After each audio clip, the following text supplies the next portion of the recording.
முதல்ல ஒரு சின்ன டிஸ்க்ளைமர் மட்டும். நான் தலைமை கழக பேச்சாளர் அல்ல, ஊடகவியலாளர். இந்த திராவிடம் என்ற கருத்தியலுக்காகவும் தமிழ்நாடு காக்க நினைக்கின்ற சமூக நீதிக்காகவும் தமிழ்நாடு முழுவதும் தொடர்ந்து பயணம் செய்து கொண்டிருக்கிறோம்.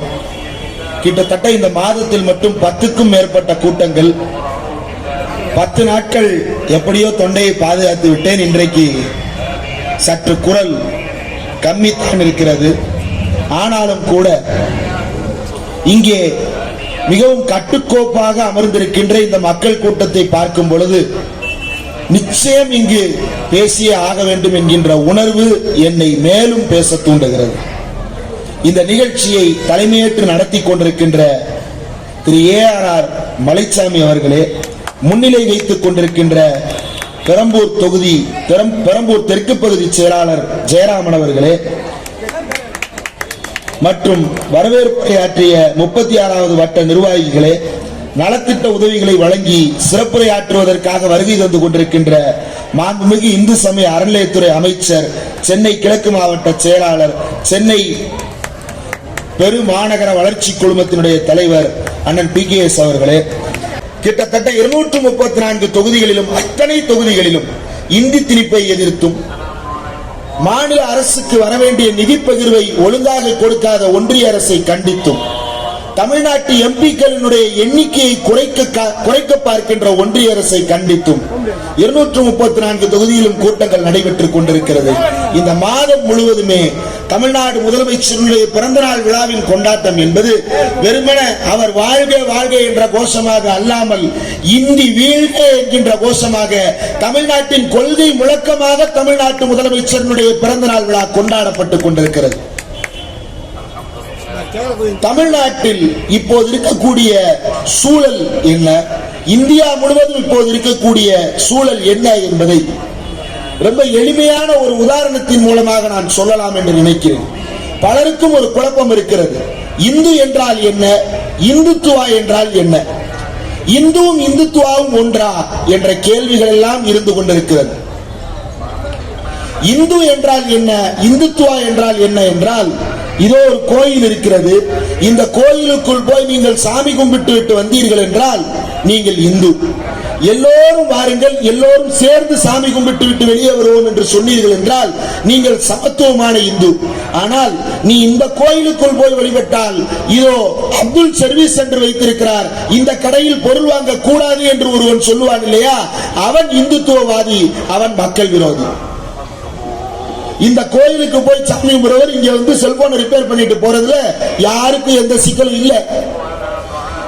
இங்க தென்னாடுடைய சிவனையை போற்றின்னு ஒழிக்கும், இங்க பிஸ்மில்லாஹ் இர்ரஹ்மான் இர்ரஹீம்னு பின்னாடி வாங்கும் ஒழிக்கும்.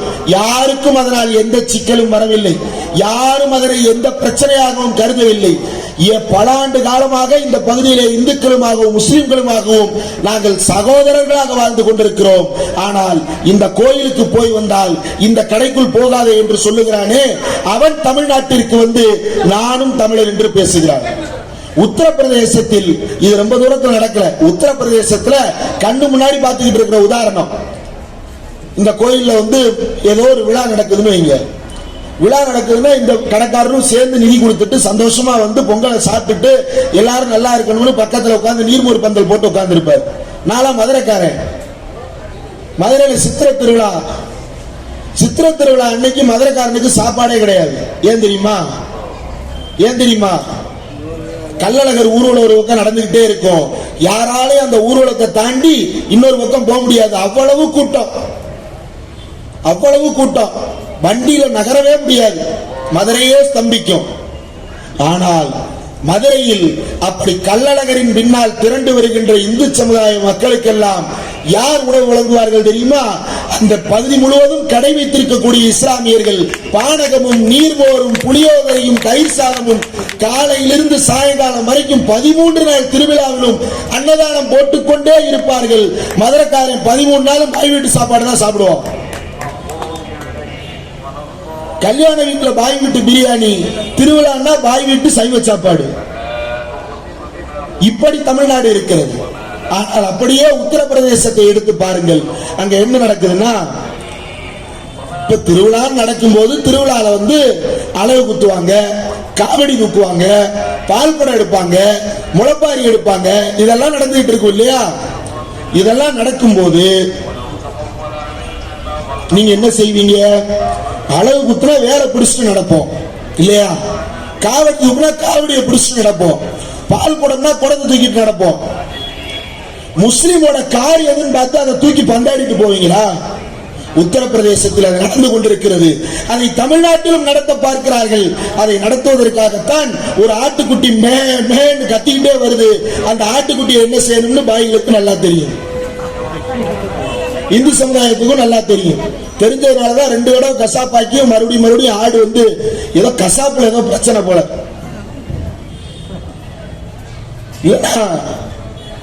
இப்படியாக தமிழ்நாட்டினுடைய சூழல் இன்றைக்கு இருந்து கொண்டிருக்கிறது. இந்த பிஜேபி காரர்கள் எல்லாம் தங்களையும் தமிழர்கள் என்று சொல்லிக் கொண்டே இருக்கிறார்கள். மகாராஷ்டிராவினுடைய கவர்னராக இருப்பவருக்கு பெயர் சிபி ராதாகிருஷ்ணன். தொடர்ச்சியாக தமிழ்நாட்டில் அவர் பாஜக தலைவராக எல்லாம் இருந்தார். கோயம்புத்தூரில் அவர் வேட்பாளராக நின்று கொண்டிருந்தவர். அவர் மகாராஷ்டிராவுக்கு போய், யாரு? தமிழ்நாட்டில் பிறந்த சிபி ராதாகிருஷ்ணன் மகாராஷ்டிராவுக்கு போய் என்ன சொல்றாருன்னா, தமிழ்நாட்டை உருவாக்கியது பிரிட்டிஷ்காரர்கள் என்று அவர் சொல்லி இருக்கிறார். எந்த மானமுள்ள தமிழனாவது இதை சொல்லுவானா? ஆனால் அவர் சொல்லுகிறார். என்ன சொல்லுகிறார்? பிரிட்டிஷ் வருவதற்கு முன்னால் இப்போது இருக்கக்கூடிய தமிழ்நாடு இல்லவே இல்லை என்று சொல்லி இருக்கிறார். அது எப்படி இல்லாமல் போனது? 11ஆம் நூற்றாண்டுல தொல்காப்பியம் என்ற புத்தகத்துக்கு இளம்பூரணார்னு ஒருத்தர் உரை எழுதுறார். என்ன எழுதுறாரு தெரியுமா? நும் நாடு யாது எனில் தமிழ்நாடு என்று 11ஆம் நூற்றாண்டில் எழுதுகிறார். 11ஆம் நூற்றாண்டில் எந்த திட்டத்திலாவது எந்த இடத்திலாவது நும் நாடு யாதெனில் இந்தியா எனல் என்று யாராவது எழுதி வைத்திருக்கிறானா? கிடையாது. நும் நாடு யாதெனில் தமிழ்நாடு எனல் என்றுதான் எழுதி வைத்திருக்கிறார்கள். அதில் மட்டுமா? ஒரு பாட்டு, ரொம்ப பிரபலமான பாட்டு, எந்த இந்து மத கூட்டம் நடந்தாலும் அங்க பாடுவாங்க. தென்னாடுடைய இத முதல் வரியை சொன்னா 2வது வரியை நீங்க எல்லாம் சேர்ந்து சொல்லிடுவீங்க.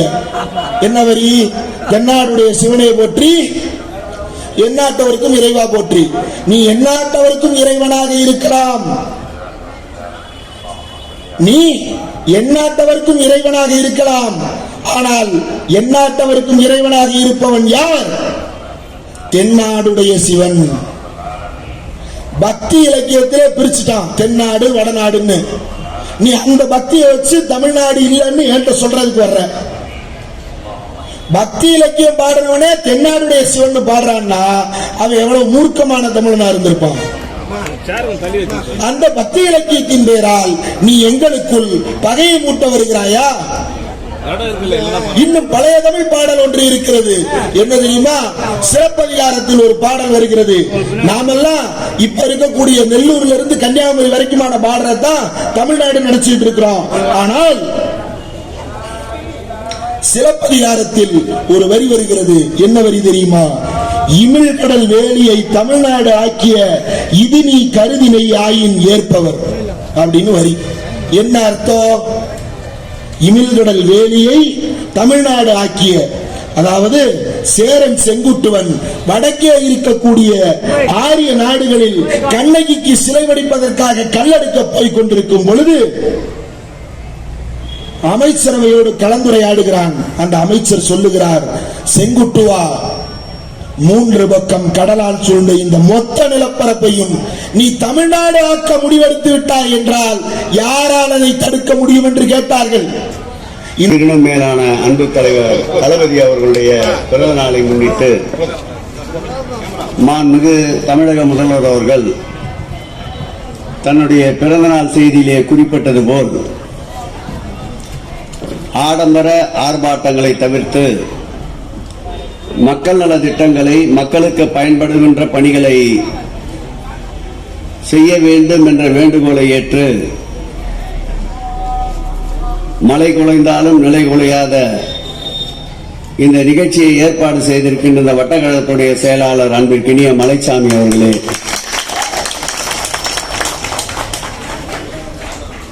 நிகழ்விலே பங்கேற்று நிகழ்ச்சிக்கு பெருமை தேடி தந்து கொண்டிருக்கின்ற பெருநகரத்துடைய வணக்கத்துக்குரிய மேயர் பிரியா ராஜன் அவர்களே, ராயபுரம் பொதுக்கூட்டத்திலே பங்கேற்று இங்கே வருவதாக சொல்லியிருக்கின்ற மாவட்ட கழக செயலாளர் சட்டப்பேரவை உறுப்பினர் R.D. சேகர் அவர்களே, இந்த பகுதி கழகத்துடைய ஆற்றல் வாய்ந்த செயலாளர் அருமையண்ணன் ஜெயராமன் அவர்களே, அன்பிற்கினிய மாவட்ட நிர்வாகி பெரம்பூர் கருணா அவர்களே, நரேன் அவர்களே, மாவட்ட நிர்வாகி தயாளன் அவர்களே, இருக்கின்ற கழக நிர்வாகிகளே, கலைஞர் அவருடைய உயிரினும் மேலான அன்பு உடன்பிறப்புகளே, பகுதி வாழ்கின்ற நடுநிலையாளர்களே, நல்லோர்களே, உங்கள் அத்தனை பேருக்கும் என்னுடைய மகிழ்ச்சி கலந்த வணக்கத்தையும் நன்றியையும் தெரிவித்துக் கொள்வதில் மற்றற்ற மகிழ்ச்சி அடைகிறேன். நிகழ்ச்சியுடைய நோக்கம் இன்றைக்கு தமிழகத்தின் ஆட்சி கட்டிலை எதிர்ப்புகள் எது வந்தாலும் அஞ்சாமல் எதிரிகள் செய்ய வேண்டிய நலத்திட்டங்களுக்கு ஓரவஞ்சனை காட்டிக்கொண்டு தர வேண்டிய நிதியை தர மறுத்தாலும் பந்தியிலே உட்கார்ந்து கொண்டிருக்கின்ற 10 பேர்களுக்கு பரிமாறுகின்ற பொழுது ஒருவருக்கு அவியலும் வடையும் பாயாசமும் அளித்துவிட்டு பக்கத்திலே உட்கார்ந்து கொண்டிருப்பவர்களுக்கு வெறும் மோர் சாதம் அளிக்கின்ற ஒரு நயவஞ்சக கூட்டம் தான் இன்றைக்கு ஒன்றியத்தை ஆட்சி செய்து கொண்டிருக்கின்ற கூட்டம். இந்த கூட்டத்தின் சதி செயல்களை எல்லாம் முறியடித்து நிமிர்ந்த நடையோடு இந்தியாவினுடைய இரும்பு மனிதர் என்று போற்றப்படுகின்ற மாண்புமிகு தமிழக முதல்வருடைய பிறந்த நாளை முன்னிட்டு எடுக்கப்படுகின்ற இந்த விழாவிலே பங்கேற்பதில் உள்ளபடியே பெருமை அடைகிறேன், மகிழ்ச்சி அடைகிறேன். திராவிட முன்னேற்ற கழகம் என்பது ஏதோ ஆட்சி அதிகாரத்திற்காக தொடங்கப்பட்ட இயக்கம் அல்ல. கொள்கைகள், கோட்பாடுகள், லட்சியங்களை கட்டி காப்பதற்காக, தமிழகத்துடைய உரிமைக்கு குரல் கொடுப்பதற்காக, உறவு என்றாலும் கை கொடுப்பதற்கும், சொன்னதை செய்கின்ற, சொல்வதைத்தான் செய்கின்ற உயர்ந்த கொள்கை கொண்ட தன்மான இயக்கத்தின் வடிவம்தான் திராவிட முன்னேற்ற கழகம் என்றால் அதை மிகையாகாது. அதை இன்னொரு 1/4 நூற்றாண்டுகள் இந்த தமிழகத்தினுடைய ஆட்சி சக்கரத்தை சோற்ற வேண்டும் என்றால் இன்று பிறந்தநாள் காணுகின்ற நம் உயிரினும் மேலான அன்பு தலைவர் தளபதி அவர்கள் நோய் நொடி இல்லாமல் பல்லாண்டு பல்லாயிரத்தாண்டு வாழ்வாங்கு வாழ எல்லாம் வல்ல இறைவனின் இயற்கையும் வேண்டி அவர் பிறந்த நாளிலே தெரிவித்து விடைபெறுகிறேன். நன்றி, வணக்கம்.